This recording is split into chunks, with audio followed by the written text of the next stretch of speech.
Yang pertama, ya, kita pakai contoh Shopee itu ya. Di materi seminar harganya $6 dan ketika kita webinar hari ini, harga saham Shopee itu sudah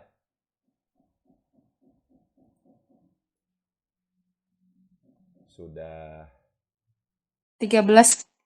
$63. Berarti sudah naik lebih dari 100% ya dalam waktu 6 bulan seperti itu ya.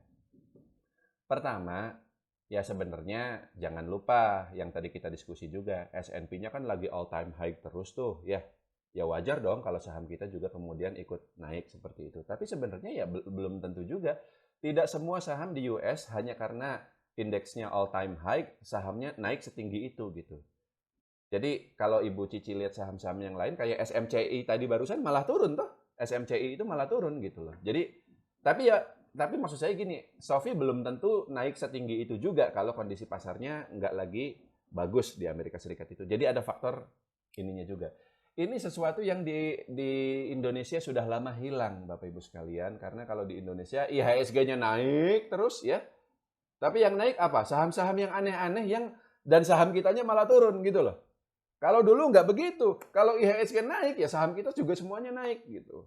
Jadi sekarang kita balik ke US itu saya seperti nostalgia. Ah ini loh, ternyata pasar saham yang dulu saya ingat itu seperti ini dan itu masih berlaku di Amerika Serikat sana. Kalau indeks sahamnya naik dan saham yang kita beli bener bagus, murah, prospeknya cerah, value investing kan tiga itu. Fundamental bagus, valuasi murah, prospek ke depan cerah, maka indeks S&P naik 10%, saham kita naiknya bisa 30, 40, sampai 50%. Meskipun kalau besok-besok S&P turun 5%, ya Sofi ini pun bisa saja balik lagi turun ke $10 gitu loh. Tapi nggak masalah gitu loh, seperti itu.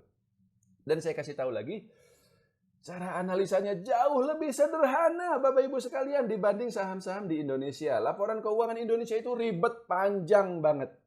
Tapi kalau saya sudah kasih contoh saham-saham di Amerika Serikat, bukan data yang udah matang yang ada di Yahoo Finance ya. Kita langsung, saya sudah tunjukkan kan dokumen laporan keuangannya itu sendiri. Cuman 40 halaman laporan keuangannya. Tipis gitu loh. Nggak panjang lebar gitu, bacanya gitu. Sangat simpel, sangat sederhana seperti itu. Jadi lebih mungkin malah lebih gampang ya actually gitu ya dibanding di sini seperti itu. Ya mudah-mudahan nanti kita ketemu saham lain juga yang bisa naik setinggi itu gitu. Dan tentu saja saya akan kasih tahu gitu ke teman-teman. Jangan khawatir, kita nggak akan kalau di Indonesia kan ada risiko seperti ini ya. Kalau misalnya kita kasih tahu saham apa yang akan naik, kadangkala sahamnya malah nggak jadi naik, Ibu Cici. Kenapa? Ada bandar gitu loh yang ngeguyur atau apa gitu seperti itu. Kalau di US mau dibandarin kayak gimana nggak akan bisa. Sofi ini meskipun di sana termasuk saham mid cap, tapi dengan market cap 10 miliar dolar, kalau dirupiahkan berarti 160 triliun rupiah. Kalau masuk ke Indonesia berarti Sofi ini termasuk blue chip. Blue chip Bapak Ibu sekalian ya. Artinya mau dibandarin gimana nggak akan bisa gitu loh.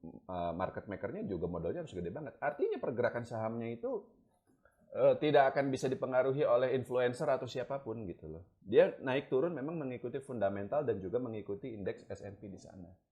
Artinya kecil risiko terjadi manipulasi di sana. Bukan berarti tidak ada manipulasi, bukan berarti tidak ada bandar. Ada orang-orang yang goreng-goreng saham itu ada di US, tapi tidak seperti di Indonesia, tidak se ekstrim di Indonesia. Jauh di sana jauh lebih aman lah seperti itu gitu loh. Jadi nanti kalau ada saham lain lagi ya. Ini kan nanti bulan Januari saya akan bikin seminar tatap muka lagi yang untuk US ini. Ya tentu saja materinya akan saya update ya. Basicnya sama gitu, value apa cara screeningnya begini. Tapi yang saya maksud dengan update itu contoh-contohnya gitu loh. Nanti saya kasih contoh yang lain lagi selain Sofi ini gitu. Yang mudah-mudahan bisa naik ratusan persen lagi. Tapi Sofi ini pun saya masih hold sih, Ibu Cici ya. Kalau Ibu Cici ada pegang juga gitu, mungkin harganya bisa naik sampai $20 loh. Kalau dari $6 ke $20 berarti kan 3 kali lipat ya. Udahlah kita nanti makan-makan lah di San Francisco gitu atau mungkin di Los Angeles gitu. Seperti itu.